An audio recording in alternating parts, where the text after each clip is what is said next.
Maybe we will start with mandala.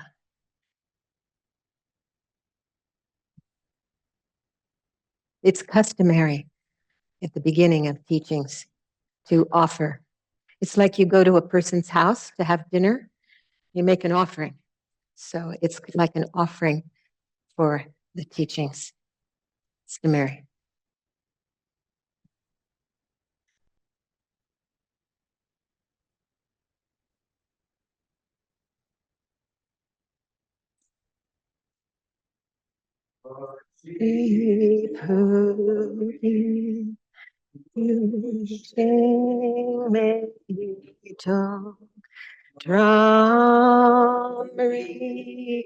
Troubling ji nide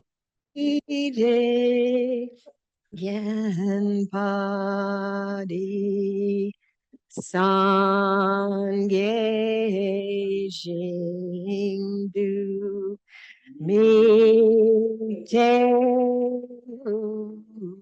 war Yidro Kunanda Jingla Chuparshu.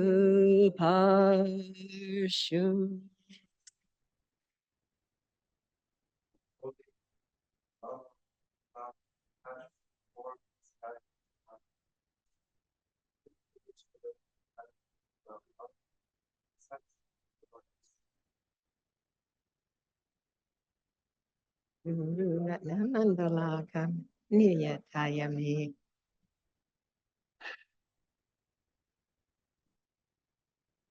And then we, as a Buddhist practitioners, we take refuge and generate the heart of wishing to achieve the highest potential of enlightenment for the welfare of all beings.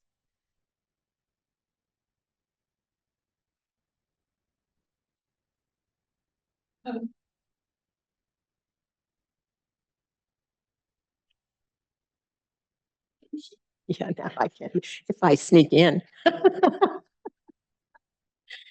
It's okay. Sange chudang soki chognam la janshu bardu dagni kyabsu chi dagi jinsogi pe sonam ki drola panshir sange druparsho. Sange chudang soki chognam la janshu bardu dagni kyabsu chi Dagi Chinyangi Peso Namki Drola Panchir Sange Druparshug Sange Chudang Soki Chognam La Janchu Bardu Dagni Kyabsuchi Dagi Chunyangi Peso Namki Drola Panchir Sange Druparshu.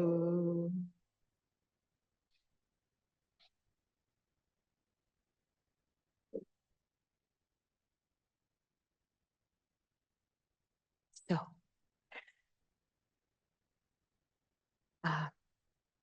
I'll just start by introducing myself. I'm Elaine Jackson, and I'm a registered teacher for the FPMT and a founding member of Vajrapani Institute in California. And I openly admit that although I have been a student and practitioner of Tibetan Mahayana Buddhism for almost a half a century, this Buddhist mind science of activating your potential is very new to me. So this is a 7-module course which provides theoretical knowledge to be examined and put into practice.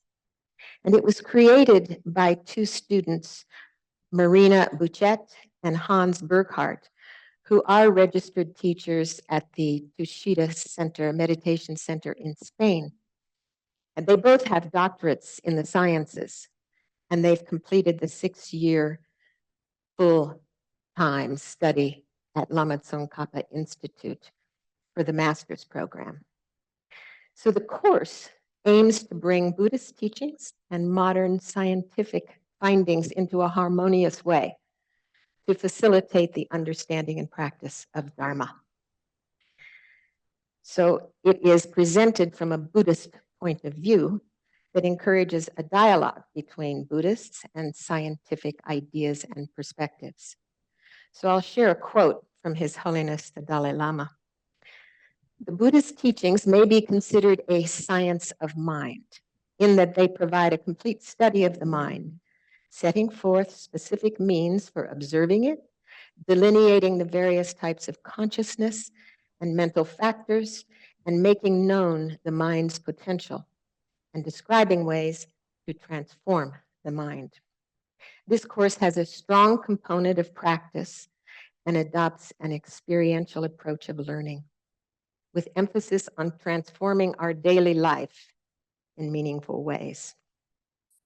As such, it is envisioned as a course that may benefit not only those inclined to Buddhism, but also others who may benefit from its knowledge and practices. Personally, I've enjoyed the first three of the modules, which were piloted starting last October. And I hope that I will be able to do justice to sharing it with you. As I said, quite new to this particular aspect. The course is designed to be very practical and very relevant for our lives. It includes exercises, meditations, and explanations. But mainly, everything is meant for us to experience, to experiment, to observe, to see how in our daily life, what we say, what we do, what we're exploring here, does it make sense? Especially looking through the lens of happiness and suffering. The topics of this Buddhist mind science course are presented in a sequence where each new topic builds upon and enriches previous ones. The approach is gradual and cyclic, as all the topics reinforce each other. The more we explore them, the richer our understanding becomes. And this allows for a deeper understanding of the materials as all the courses progress. It's actually, from my perspective, quite brilliant, the way they have set it up. I just am amazed. So the main exploration is, what are the causes of lasting true happiness? And what are the causes that make us suffer and feel dissatisfied? So these are what we will explore. A little overview of the course. So as I mentioned, there are 7 modules across which the course explores and accompanies the students into developing 4 main components: purpose, mental balance, warmheartedness, and wisdom. So what is the purpose? This is related to finding a meaningful direction and aligning our attitudes and actions with that direction. It's a key aspect because it determines the scope and meaning of life, whether one just seeks happiness and freedom from suffering for oneself or also for others. Gradually cultivating our mind and capabilities also depends on our purpose in life, our goal, our overarching motivation, our pole star, if you will. The second component is mental balance. Mental balance. It's the key to leading a healthy and fulfilling life. It includes balancing the body and mind, developing awareness, and fostering a healthy relationship with our emotions. A healthy relationship with our emotions. This is important. This foundation of self-care ultimately leads to caring for others. In the course, we will develop a deeper understanding into suffering and its causes and work toward freeing ourselves from its causes. The third component is warmheartedness. Yeah. It involves recognizing the importance of one's own happiness and the happiness of others, and developing caring attitudes towards oneself and others, such as love, compassion, and gratitude. The Course progresses towards fostering altruism over egoism and developing all our potential for the benefit of others, too. Wisdom refers to understanding how things exist, and it includes different degrees of subtlety. Wisdom includes awareness of interdependence, understanding how things depend on causes and conditions, and also understanding one's mind and its role in our perception and experience of reality. This is where we depart on our journey. We get on the bus. Lama Zopa Rinpoche is quoted as saying, "How can we make our precious human life most beneficial, not only for ourselves, but for those other most precious, extremely important living beings? Just like us, numberless other living beings, each of whom is as equally precious as we feel ourselves to be, seek only happiness and dislike any suffering. How can we make our lives productive for their sake? This is the main thing we should be asking ourselves." I really hear Kyabche Zopa Rinpoche's words when he says, all others most precious, extremely important living beings. His attitude was always thinking of others. And there's another quote presented by Richard Davidson. He's a neuroscientist and one of the early founders of the Mind and Life Institute. I had the good fortune of attending a dialogue between His Holiness and Western scientists, and the topic that was discussed at that conference in Dharamsala was destructive emotions. So Dr. Davidson, he said,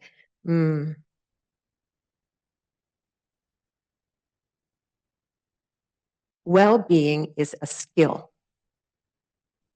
The science behind this fact makes a kinder, wiser, more compassionate world possible. So if it's a skill, it can be learned and it can be enhanced. Before we now do a short meditation, I just want to mention the Course manual. So to bring your attention to it, it contains the main activities of the Course with readings and meditations and exercises.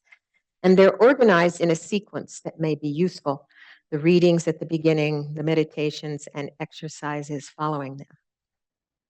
So that is found online. And if you don't have the link to that, maybe Venerable Dundrup would be able to help you with that.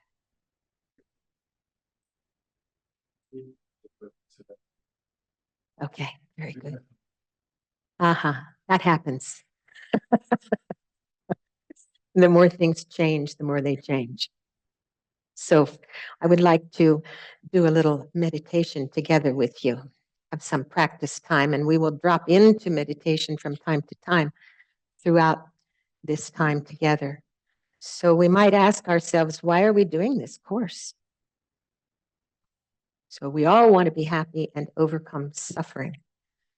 It's a goal that permeates our actions consciously and unconsciously. So we explore this common need. Please take a good seat and sit comfortably, becoming aware of the body in the environment where we are.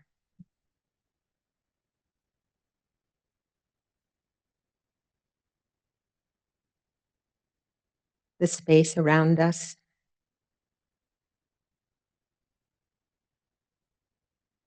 And in this space, there is experience of the body.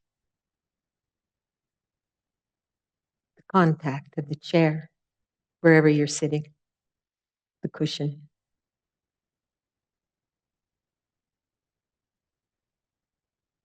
The different tactile sensations within the body.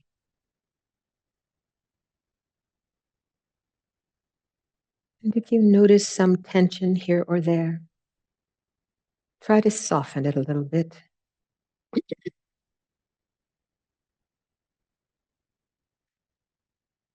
relaxing.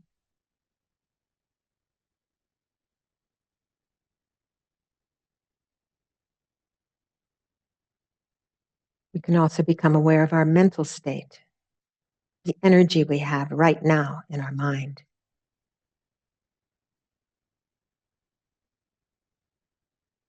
Our feelings, our emotions, our thoughts.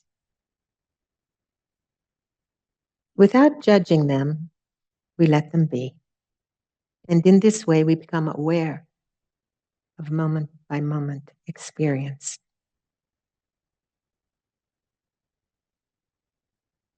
And in this moment by moment experience, also notice the experience of the breath within the body.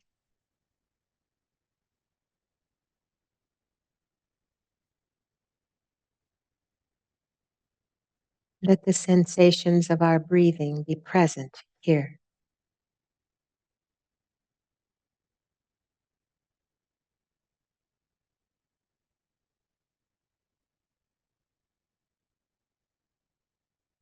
This flow of sensations within the body. Let them be a place to settle the mind, a center of experience that welcomes you. How wonderful.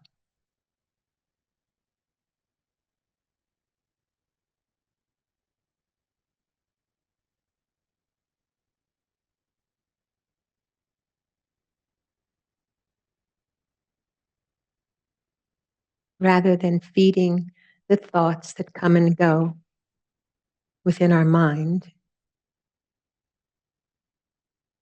just let them be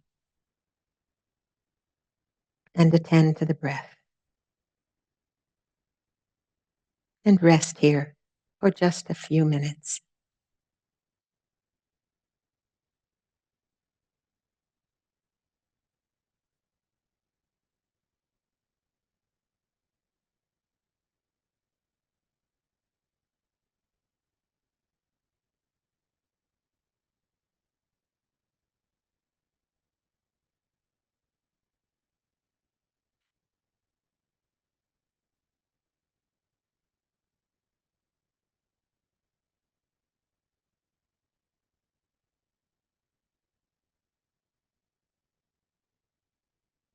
And if you find you have been kidnapped by a thought, this is a good moment of awareness because you realize it and it's an opportunity to choose to come back to the breath and rest here.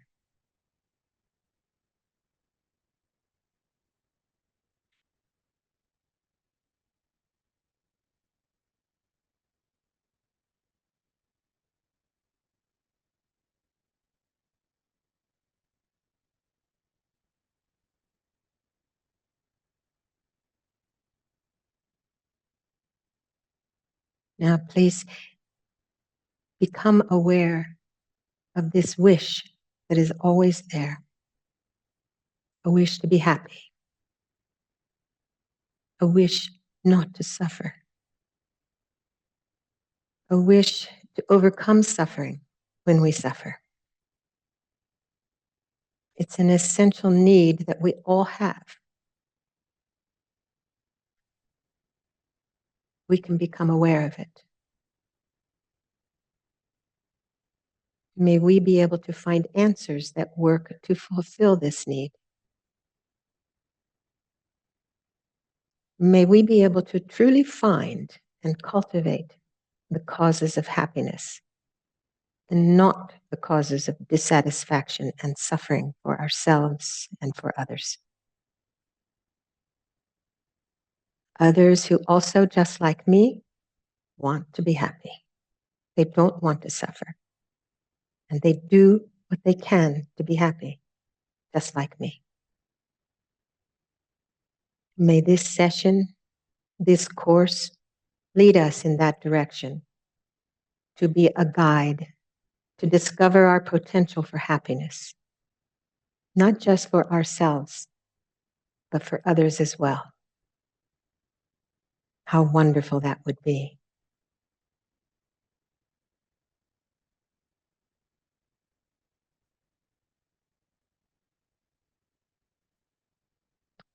Okay. This is the departure point of this course, and we can understand it as a journey to understand what is causing us suffering and dissatisfaction. As we focus on inner causes, the causes within our mind, within ourselves, we can also begin to understand we can do something about happiness and satisfaction that is different from buying things and doing so many other kinds of things externally. Is there something that we can actually do from within? Is there something within our mind? Is there something within us whereby we can cultivate a deeper sense of happiness? Maybe a happiness that lasts. Because if we do the meditation that we've just done, we may easily conclude, yes, I want to be happy. I don't want to suffer. This is an easy conclusion to reach, right? So now we might ask, well, what's the point? Now, I already know that everybody wants to be happy. They want to be free from suffering. This is why we do all kinds of things and we engage in all kinds of actions and so on. So what's the point? And actually, there is no point if we just reach an intellectual conclusion and stop there. The point is to notice, to actually notice that we all want to be happy and to connect with those deep yearnings. Actually, that was the point of the meditation that we just did. If we pay attention to our lives, we may remember even when we were small children, all the things that we were doing when we were children, and why I have done all the things that I've been doing all my life, and why I'm doing the things I'm doing right now, and why I have plans for my future. The expectations beneath all these actions that I have done, that I am doing, and that I will do, I can see even unconsciously that I'm trying to be happy and avoid suffering. True? He says no. We'll discuss that later. If we can ask ourselves, right? We can ask ourselves if the things that we are doing, whether I'm succeeding in cultivating happiness, are all these actions working to build up a happiness that lasts? Are these actions that I've done, all the energy that I've expended, been something effective to alleviate the suffering in my life that comes? That's the main point of this course, what we will explore here. And it's relevant to ask ourselves these questions. Are we seeking happiness in an effective way? Can we effectively alleviate suffering? Not just changing the outer world, but changing something within our minds. We will explore. We'll try to make the cultivation of this understanding experiential. It's so important that we notice within ourselves when you contact with this deep aspiration that we're talking about in the meditation, there's something that we feel, we know in our heart that something is moving the energy toward this longing for happiness and not wanting suffering, wanting to overcome suffering. The idea of this meditation is to go there, to really see how we do wish to be happy. Because the more we go there, the more we really see this with our whole being, the more we truly look for something that will work,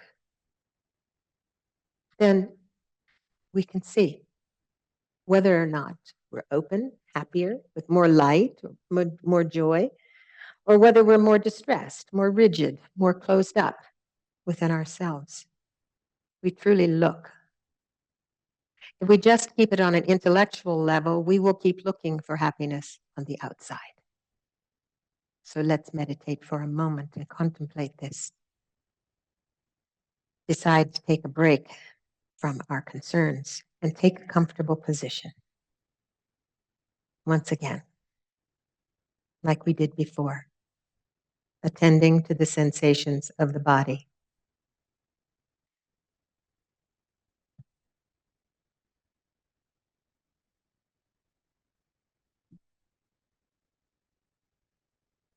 Just here and now, where we're sitting, feel the body on the chair or the cushion coming into contact, a sense of stability and safety.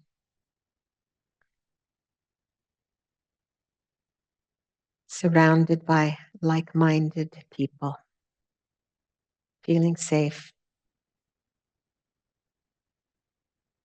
bringing awareness to our bodies and our bodies in this environment.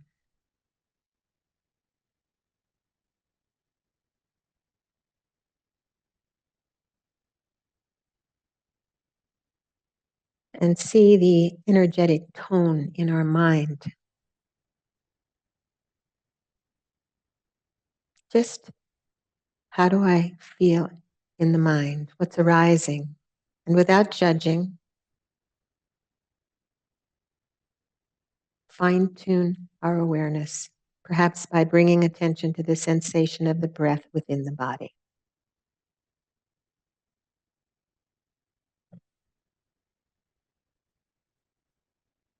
Knowing when you breathe in and when you breathe out. Momentary present awareness of the breath as the body breathes, without force or impedance.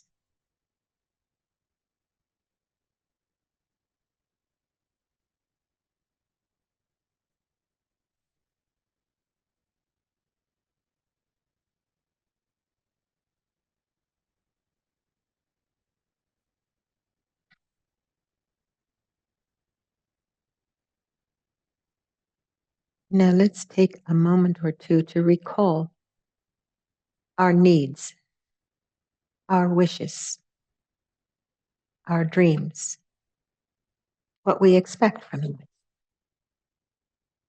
Reflecting on what we need from life now, what we've needed in the past, and what we will need in the future.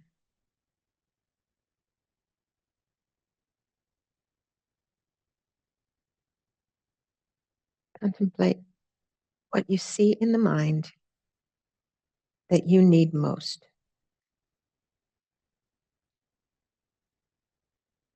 What are your dreams, your worries? What causes you distress? Try to connect with this.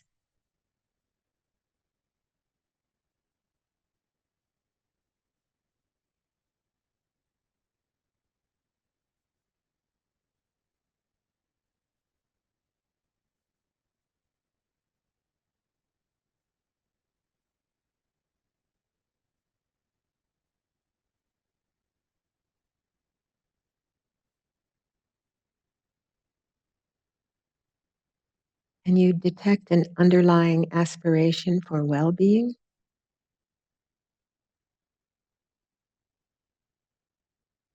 an underlying aspiration to overcome suffering. Is there something within us that says, yes, I want to be happy, and I don't want to suffer?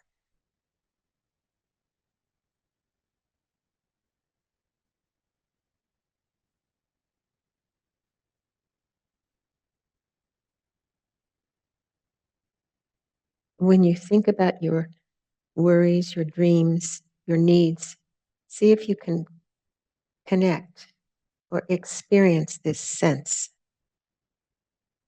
of a longing for inner peace, not just intellectually, but perhaps it comes with a deep breath and a letting go.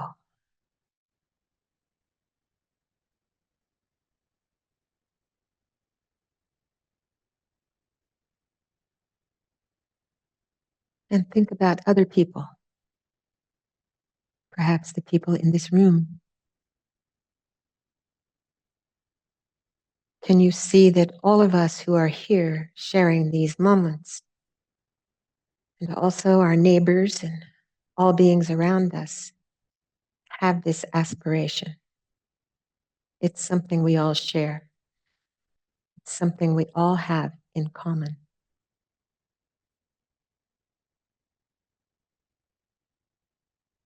Maybe because we want to be happy and don't want to suffer, we're here now during this course. Think, oh, yes, cultivating lasting happiness. I want that. So let's consider engaging with this course, not just for ourselves, but also for everyone. Everyone in the world who, just like us, wants to be happy and not to suffer.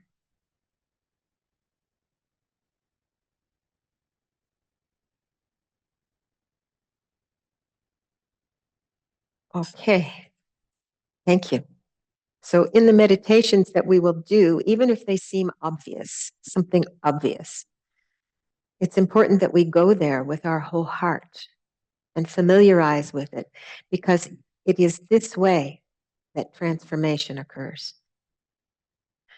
William James, psychologist from the early 1900s, says, that to which we attend in the moment becomes our reality. So we attend to this. We try to discover what's true within our own heart and mind. We're looking for something that works. In this regard, the aim of this course is a journey to understand the inner causes of happiness and to understand also the inner causes of suffering and dissatisfaction. If we understand the causes of suffering, we can remove them. We examine the causes of suffering, of dissatisfaction. We identify them and we work to remove them. We can understand the issues, and we can also understand the journey from intellectual knowledge. And if we can delve into that knowledge, a knowledge then becomes a knowledge of experience, an embodied knowledge, a knowledge that can actually trigger the transformation of our perception of ourselves, of others, and of the world. It can trigger some potential that we already have. We already know the potential of kindness, of compassion that can be sustained in this experience.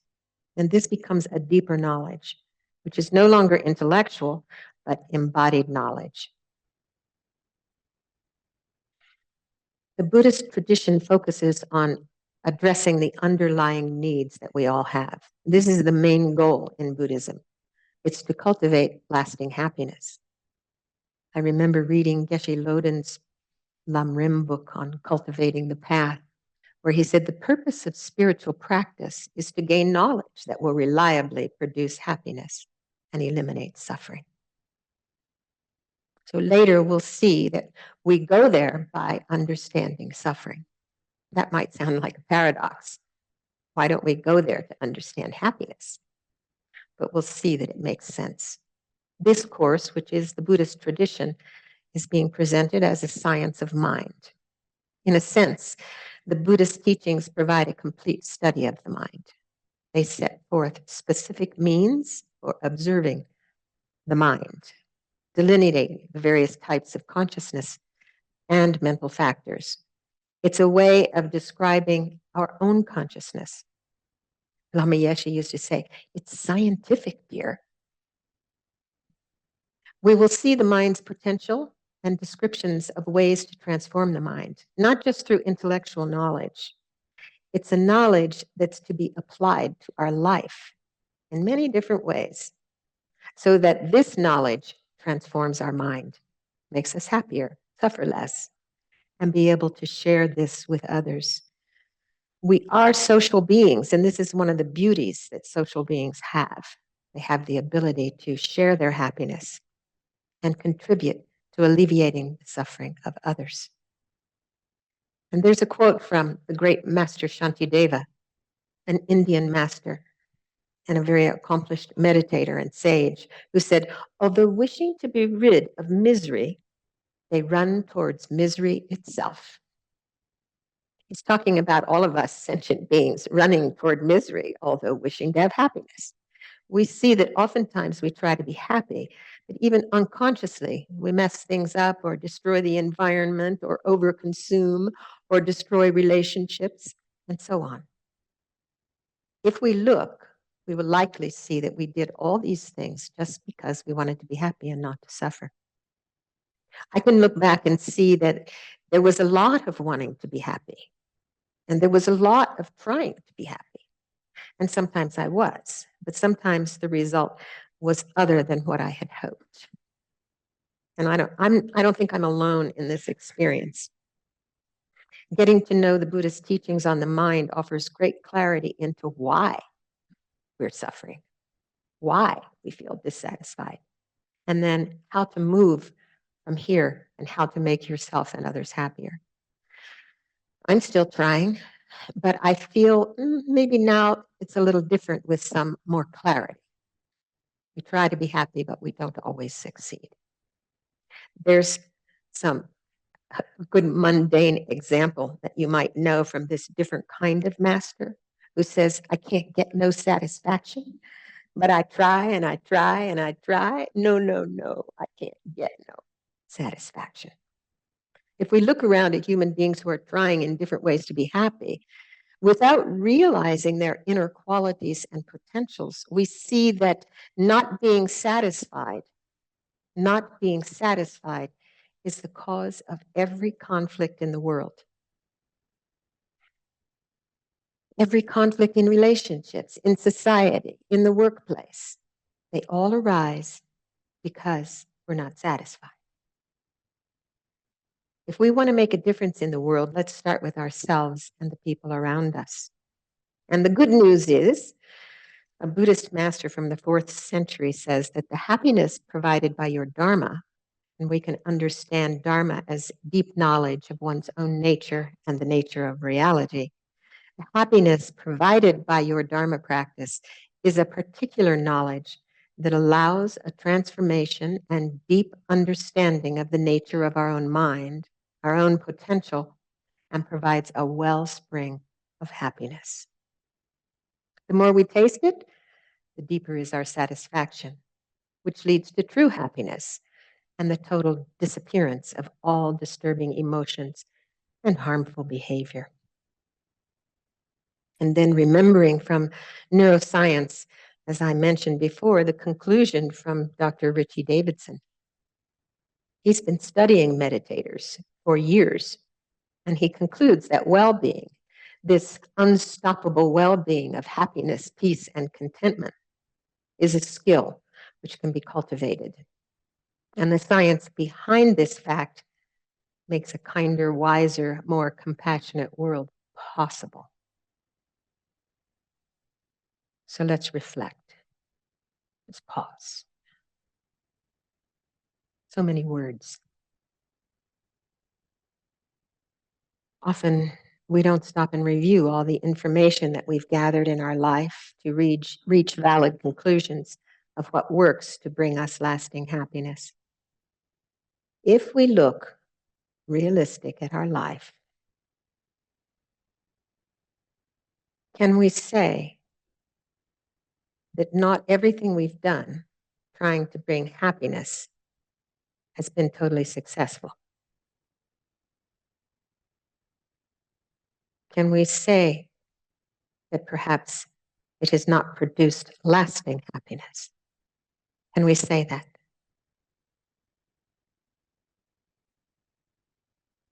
Reflect on the things that I've done that I now see were more meaningful than other things.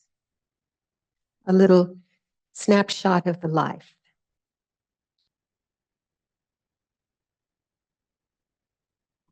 What have I done that contributed to a deep sense of meaning, happiness, satisfaction?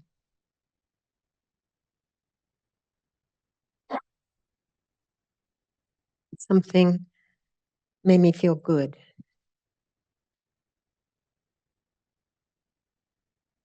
Happy or proud of those things.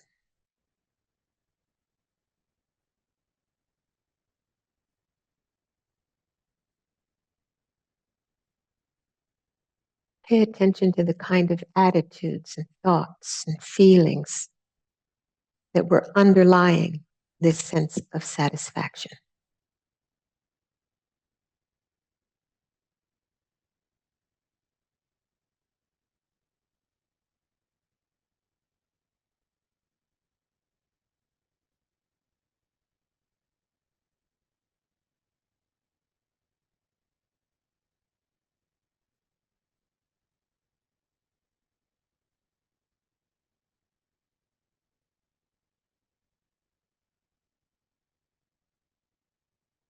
Yes. Okay. The aim of the course is to review our experience, to explore our own experience, to engage in different reflective meditations so that we can grow our wisdom based on our experience, our knowledge. This allows us to live a more meaningful way with more happiness and less suffering. So, what's the path? What's the journey? The approach of the course is meant to be very practical and also very gradual. So, sometimes we think, okay, let's cut to the quick. We have to kind of get slowly up the mountain. So, different topics and meditations are developed gradually. And they'll present Buddhist knowledge of the mind, including critical analysis and perspectives from science. And the best approach, if you wish, is to be skeptical, critical, yet open minded. As the Buddha himself said, just as a goldsmith would test his gold by burning, cutting, and rubbing it, so you must examine my words and accept them, but not merely out of reverence for me. Accept them because you have experience, you have reflected upon them, you see that they make sense to you. Buddha told his disciples, you must investigate, explore, and analyze how the mind fabricates its experience of the world until you have no doubt in your heart. Now, we will see that there are some things that are easier to understand, to see, to experience. For instance, cultivating loving kindness. Although for some people and at some moments in life, that may be difficult, but it is something we can relate to. And there are some topics that are more difficult, more challenging, things that we don't see right now as the subtle levels of mind. So we have a gradual, practical approach. So we'll work with the 4 components that I mentioned before: purpose, warmheartedness, wisdom. Yes, we'll try to develop them, a clear discernment about how things exist, and cultivate this warmheartedness, which is this caring attitude towards oneself and others, a mental balance also, healthy attitudes, healthy balance and awareness. These components are the key aspects in Buddhism.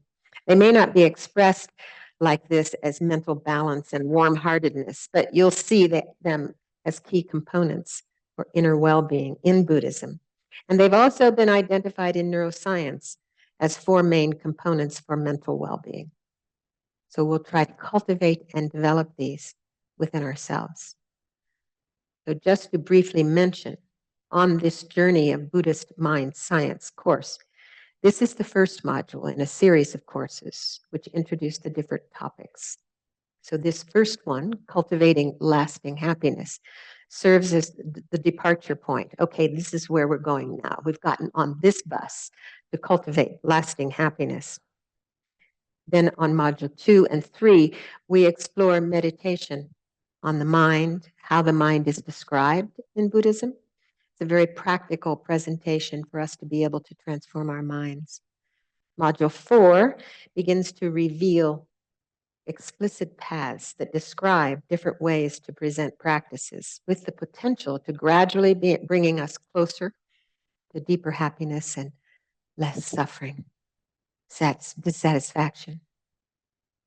And modules 5 and 6 keep exploring these paths, focusing on warmheartedness and wisdom. This exploration also introduces scientific perspectives and perspectives from other knowledge bases, such as biology and so on. And then the last module, module 7, summarizes everything and explores how to bring it home, how to bring all this knowledge, which may initially seem foreign to us, into our life, into our family, our work, and so on. So also we might question, how do we practice this when we may find many notions that are quite challenging to our own ways of thinking and of believing and behaving? As an example, we're talking about happiness. And now it's suggested we look at suffering instead of saying, look at happiness. It does not say that we need to reject suffering. It says we need to look at it. If we want to be happy, we need to relate in a healthy way with suffering, being able to look at it directly and work with it. And it's not because Buddhism wants to make us all sad and miserable and focus only on the things that go wrong in our life. Not at all. It's because in Buddhism, we really don't have to worry too much about happiness. Buddhism says if you pay attention to the inner causes of dissatisfaction and suffering, if we remove them, happiness will arise. This is very interesting. This is because in the Buddhist view, what we're seeking, lasting happiness, comes from the mind. In a way that should be obvious, happiness is not an energy that exists out there. Although from our experience, even knowing it arises in our consciousness, we look for it out there. You know, we try to put it all in a nice box and tie it up with a bow. Yes. We will be able to eventually remove all the causes of suffering from our mind. And then satisfaction, happiness, arises almost spontaneously. Yes, I think that's true. So here we can stop one more time. So this is something that might sound like, what are these Buddhist people telling me? It makes no sense. So let's stop and pay attention to a past experience, perhaps. So just reflecting. Have you ever been in a life situation where you weren't doing anything special? You were just relaxing. Maybe after a difficult day, a long day of work, a trying week, taking a walk. You just sit down without any expectations of happiness, without doing anything special. And then a deep sense of satisfaction arises.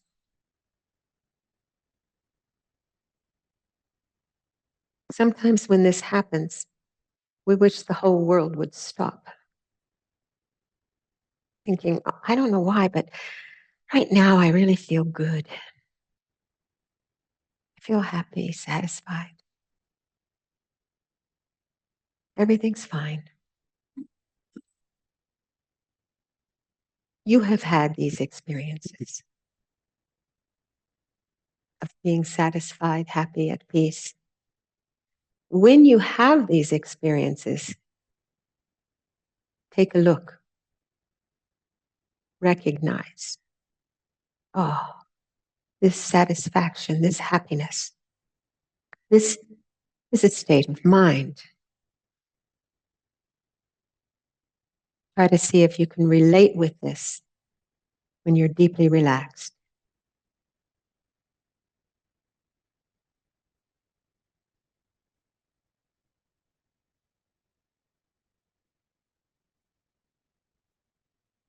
We let go of worries or expectations. I like this, I don't like that. I want to do something different.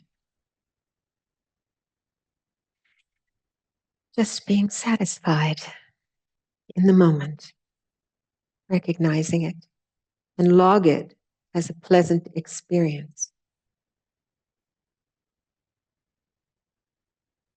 To recognize it.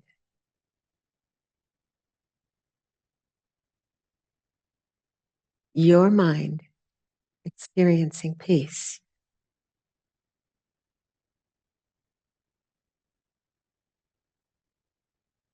In his book, I think maybe Buddha's Brain or Hardwiring Happiness, Dr. Rick Hansen says, take in the good and hold it.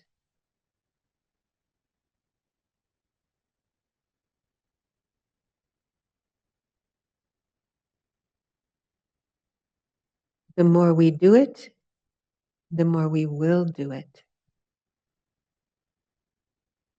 And the more we will take advantage of it again and again. The pause. For me, the aha is in the pause. Oh, it's like that. How wonderful.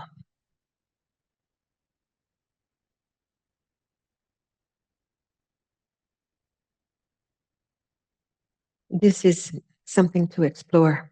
I think it's kind of like saying, stop and smell the roses.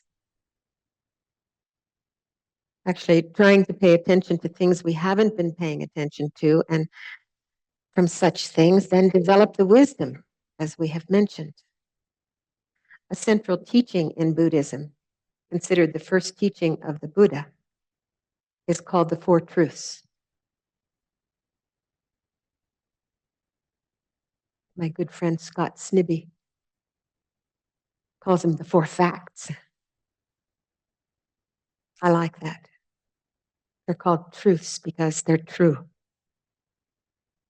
It's the wisdom that we develop when we see the nature of reality itself. Get insight into the nature of reality. These are Arya beings who have this insight into the nature of reality and the nature of mind. These are what the Four Truths are, what the Buddha discovered or realized under the Bodhi tree when he awakened to full enlightenment. So it's something to contemplate. The truth of dukkha. I think it's such a good word, dukkha. We translate it as suffering, but it's really more than suffering. That's the first truth, the truth of dukkha, truth of suffering. It's really more than suffering. It's a discontentment, a dissatisfaction, a malaise. To be able to see how that exists in the mind. The second truth is the origins of dukkha. Where does dukkha come from? The third is the truth of the cessation of dukkha. How to finish it, be done with it. And the fourth is the truth of the path leading to the cessation of dukkha. How do we get there? In other words, Buddhism is telling us that a wise person who explores his or her own mind discovers suffering and dissatisfaction. Is that what we want to discover? Good to discover the causes and eliminate them. Shakyamuni Buddha said, dukkha is to be fully understood. The origin of dukkha is to be abandoned. The cessation of dukkha is to be realized. And the path leading to the cessation of dukkha is to be cultivated. Dukkha is not just pain or sorrow. It's something deeper. There are other sort of satellite forms of dukkha that exist within us besides mental and physical pain that we don't consider as suffering or dissatisfaction. The second truth is the fact that there are inner mechanisms in the mind that sustain these experiences of dukkha or suffering. And because they're inner mechanisms sustaining dukkha, this truth concludes that if a person manages to stop these mechanisms, disable them, dukkha will end. If suffering and dissatisfaction have inner causes, then if you stop the causes, the results stop. Makes sense. And this is what's explained in this entire course, actually. Things that we can do to stop creating the causes that lead to the experiences of suffering and dissatisfaction. So let's take a brief look at the first truth, the truth of dukkha or suffering. So a broader term that encompasses distress, sorrow, pain, malaise, dissatisfaction, unsatisfactory experiences. Some experiences that might not even be unpleasant. There are different types of dukkha, and we look directly into it.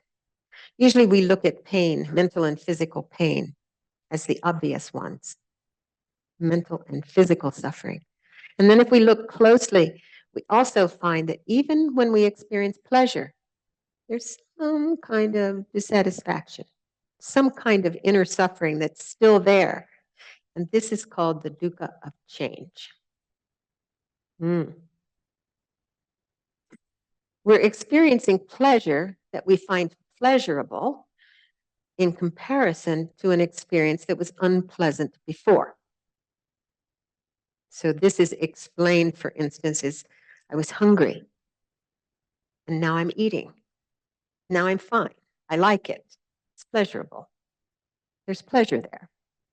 But if I continue eating and continue eating, that pleasure may turn into an unpleasant experience, an unpleasant sensation of being stuffed.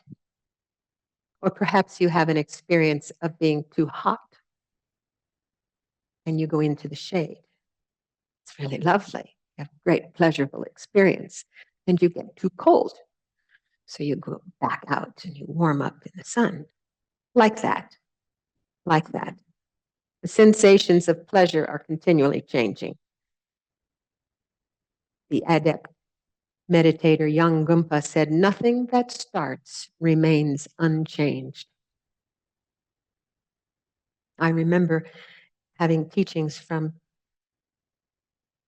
Kalu Rinpoche back in the early 80s. And he started with what I call the crumbs of life, because the acronym is CRMB. That's how I memorized it. Collecting ends in dispersing. Rising ends in falling. Meeting ends in parting. And birth ends in death. Everything is changing. Everything is changing. If we're observant and mindful, we can feel this in relation to pleasure, to our whole life as well. We move within pleasure and displeasure. It's like a pendulum. The feeling of pleasure is very conditioned for us by inner and outer circumstances. So we look at that. We look at that. And if the inner and outer circumstances aren't present for us to feel pleasure, then we don't feel pleasure. We need very specific circumstances for pleasure to arise. And the changeability of this leads to mental afflictions quite easily, to mental dissatisfaction quite easily. In his complete path, the seventh Dalai Lama writes, because all compounded phenomena are impermanent, life changes and never abides. And that change is a basis of suffering. For the samsaric mind fills with frustration on watching its creations continually fade. Sounds bleak. But actually, when we understand it and understand the true nature of where dissatisfaction arises in the mind, then we begin to understand the causes of happiness much better.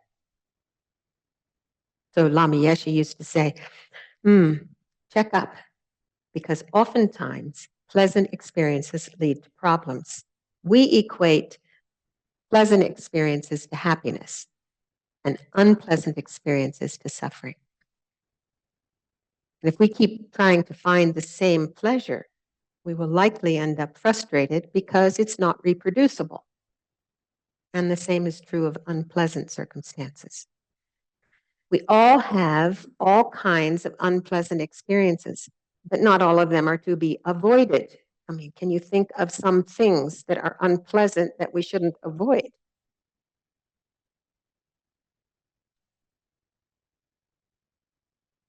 Maybe medical treatment.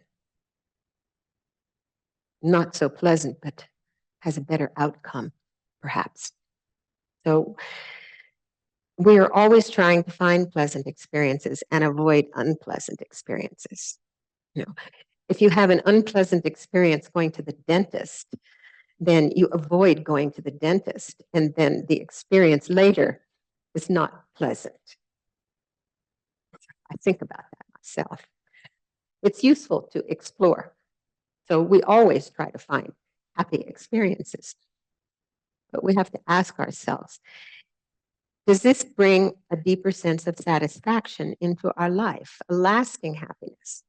Are people happier and more joyful, seeking pleasurable experiences? It's useful to explore these kinds of sufferings, the dukkha that Buddhism talks about. So let's look at pleasure. We're not saying that we shouldn't enjoy our life.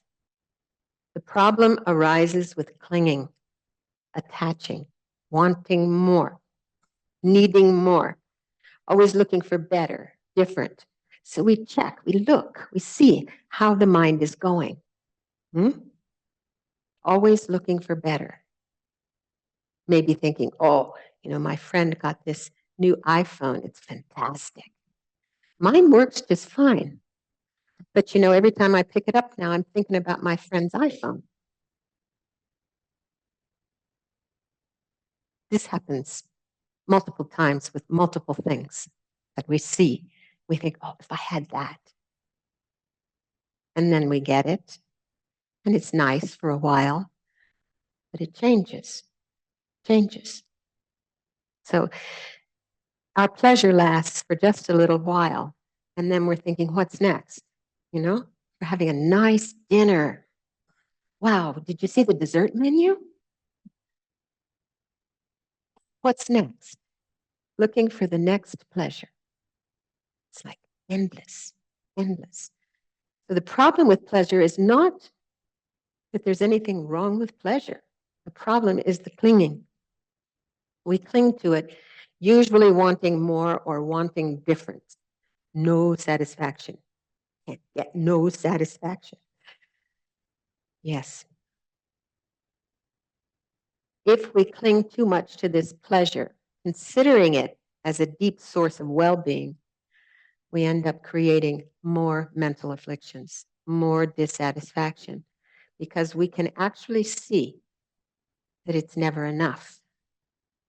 Clinging to outside something. Exploring the dukkha of change is the second type of dukkha. It's important that we will talk about it some more. This is just an introduction. There's an even deeper type of suffering, which is called pervasive suffering of conditioning. This is related to the fact that we are under the control of conditioning and uncertainty, not knowing what's going to happen. It's a deep sense of suffering, and we will go into that later. But now we'll do an exercise to understand the origins of the dukkha, which are karma and afflictions. The origins of dukkha are to be fully understood. Karma will come later, but one main source of suffering and dissatisfaction is the fact that our mind is filled with affliction, defined as disturbing or suffering. If we consider that our experience comes from causes and conditions, conditioned mind. This is interesting. I looked over the shoulder of my partner, Keith, when he was reading a book, not one that I would take off the shelf. It was called Atomic Theory and the Nature of Reality, something like that. But I looked over his shoulder and I read this sentence. And I went, wow, this is from Niels Bohr, an atomic physicist. And he wrote, let's try to remember the exact wording. He said, all new experience makes its appearance within the frame of our own perception and point of view. I thought, oh, that's very interesting.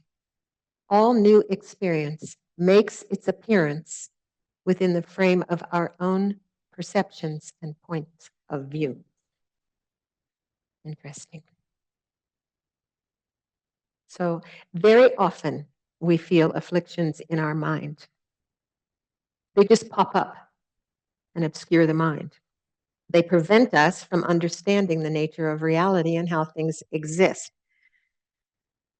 So we relate to our realities, our small, limited view of things in this frame, as if this is it.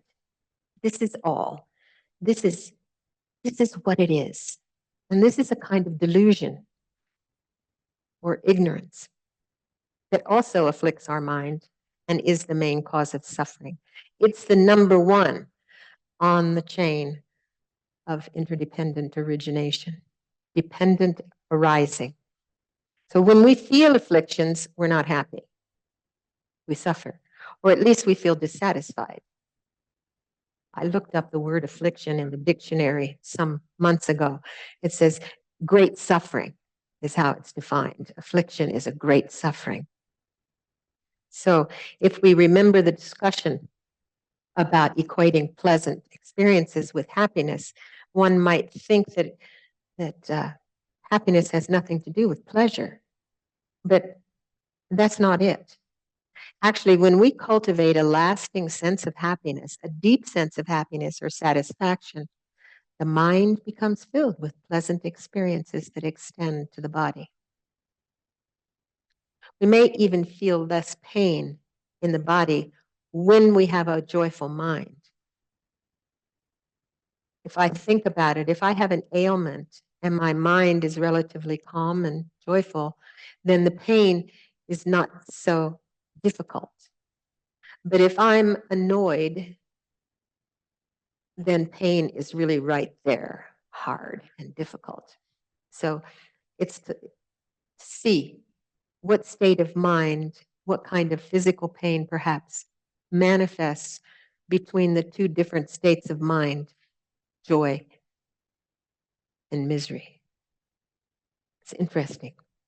So we look at the afflictions. There are three main afflictions that are said to be kind of the three main poisons. And the first one is attachment. It's a state of mind that clings to something that is pleasant. That clings to something that is pleasant.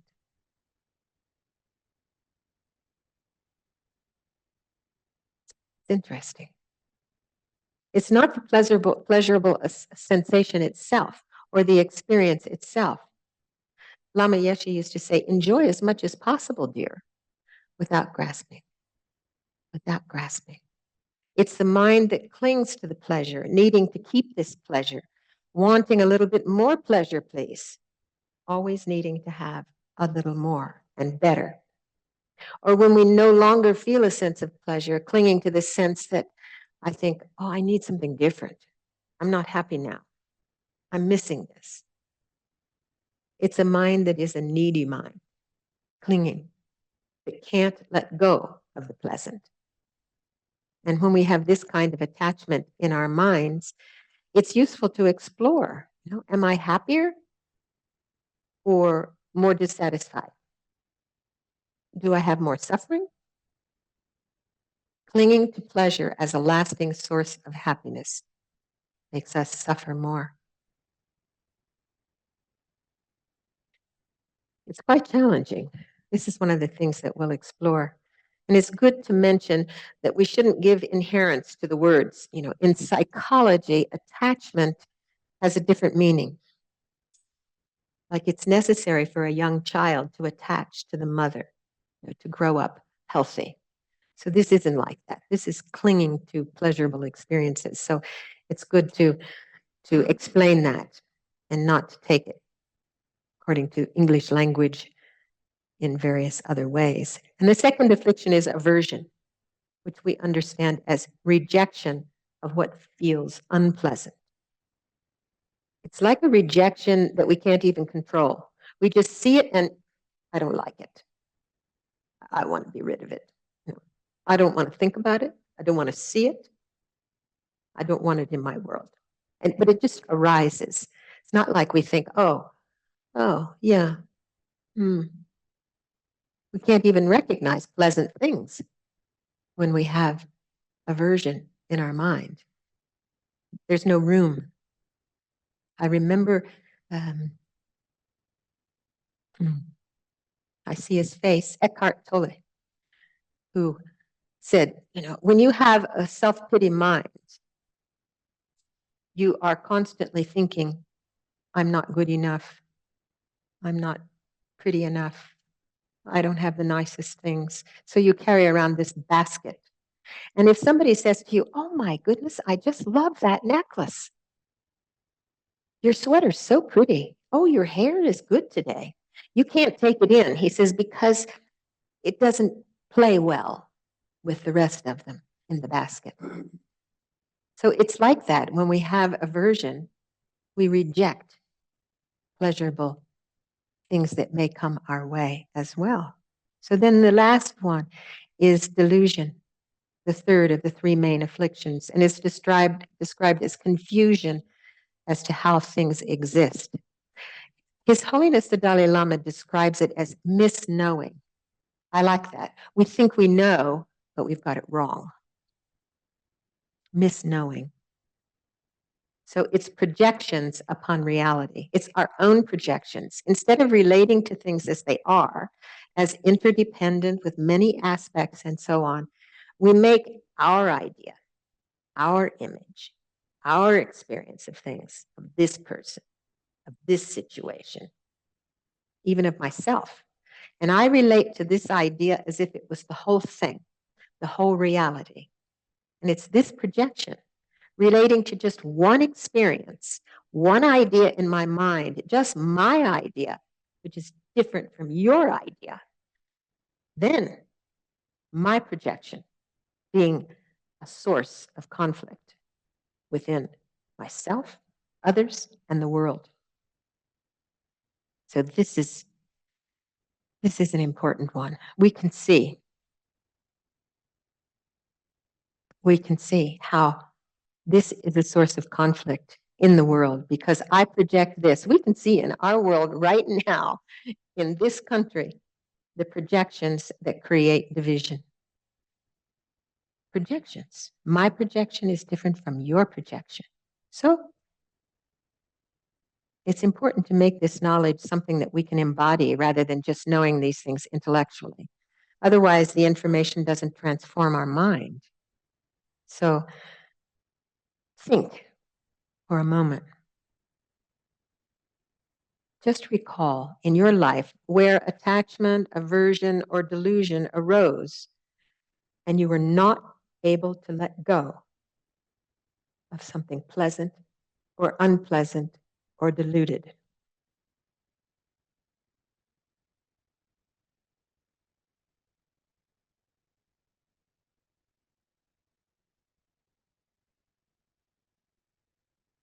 How did you feel?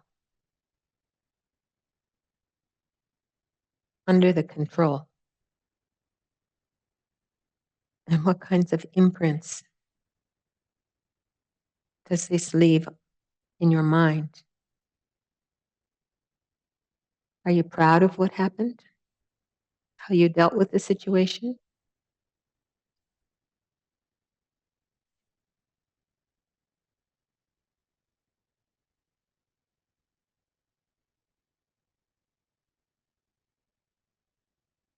Did an experience of strong attachment, aversion, or delusion contribute to a deep sense of meaning in your life?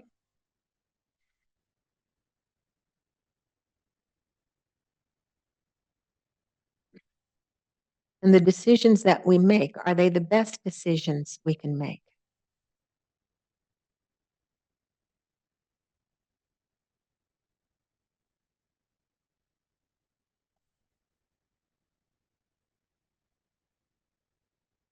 And we can look at others under the strong attachment, aversion, delusion, and see a mixture of feelings, of experiences, good, not so good.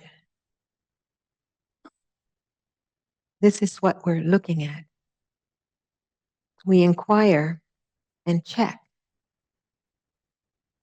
to engage, to see whether when we are under the control, when we really like or we really dislike, or we're projecting something quite strong,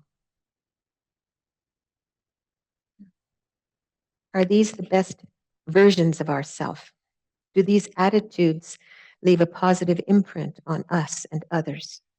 Do these attitudes contribute to lasting happiness or well-being? Do you think they contribute to building a sense of meaning in life for ourselves and others? And as we think of that and we can see in our daily life how when attachment arises and we behave in this way or that way, we can see what the consequences are. It's really good to pay attention. It can be challenging exploring these main afflictions, but it's important to know that they are the main motivators that we usually have in this life. They very easily pop up in our mind, and we engage in actions under their influence, hoping for happiness, hoping to avoid suffering. And as Shantideva said, we rush headlong to misery. So the idea here is to explore if it truly works for us and for the world. We can look around and see what is happening when human beings follow mainly what attachment, aversion, and delusion tell us to do. And this is the exploration we're doing, and it's the exploration that's useful to do. If we see this, and we can see that maybe it's not the best way we can relate with ourselves and others. If we see that, we have a possibility of change. I can do something different. We don't have to put ourselves down because we all have these three poisons. It's a question of what can I do? It's actually brilliant to see them because we normally sleepwalk through our life, allowing these afflictions to rule us.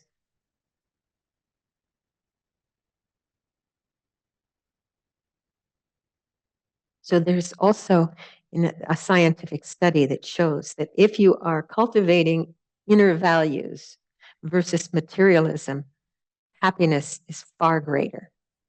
Many studies and research done. And as we approach the end, it's a lot, isn't it? Maybe some kind of homework, Actually, not like we think, oh, homework. Ugh.